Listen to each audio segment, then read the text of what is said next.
ನಮಸ್ಕಾರ, ನೆಕ್ಸ್ಟ್ ನ್ಯೂಸ್ಗೆ ಸ್ವಾಗತ. ನಾನು ಪ್ರೀತಿಕಾ ಬಂಗೀರ. ರೇಣುಕಾಸ್ವಾಮಿ ಕೊಲೆ ಪ್ರಕರಣ ಒಂದು ಸಿನಿಮಾ ಅಲ್ಲ, ವೆಬ್ ಸೀರೀಸ್ ಮಾಡಬಹುದು. ಯಾಕೆ ಗೊತ್ತಾ? ಈ ಪ್ರಕರಣ ದಿನಕ್ಕೊಂದು ತಿರುವನ್ನ ಪಡೆದುಕೊಳ್ತಾನೆ ಹೋಗ್ತಾ ಇದೆ.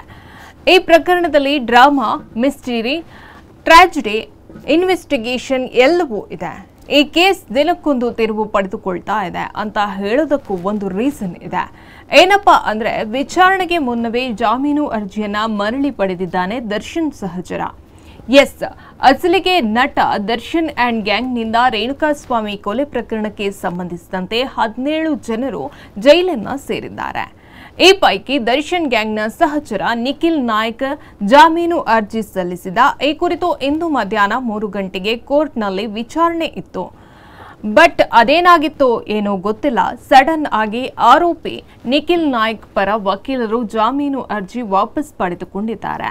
ಮ್ಯಾಟ್ರ್ ಏನಪ್ಪಾ ಅಂದ್ರೆ, ರೇಣುಕಾಸ್ವಾಮಿ ಕೊಲೆ ಕೇಸ್ನ A17 ಆರೋಪಿ ನಿಖಿಲ್ ನಾಯಕ್ ಕೊಲೆಯಲ್ಲಿ ಪ್ರಮುಖ ಪಾತ್ರ ವಹಿಸಿಲ್ಲ. ಆತ ಅಭಿಮಾನ ಹಾಗೂ ಇತರೆ ಕಾರಣಕ್ಕೆ ಕಟ್ಟುಬಿದ್ದು ಶವ ಬಿಸಾಡಲು ಮುಂದಾಗಿದ್ದ.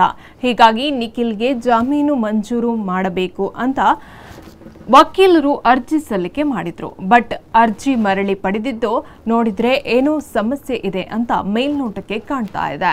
ಹೆಚ್ಚಿನ ಅಪ್ಡೇಟ್ಗಾಗಿ ನೋಡ್ತಾ ಇರಿ ನೆಕ್ಸ್ಟ್ ನ್ಯೂಸ್ ಕನ್ನಡ. ವಂದನೆಗಳು.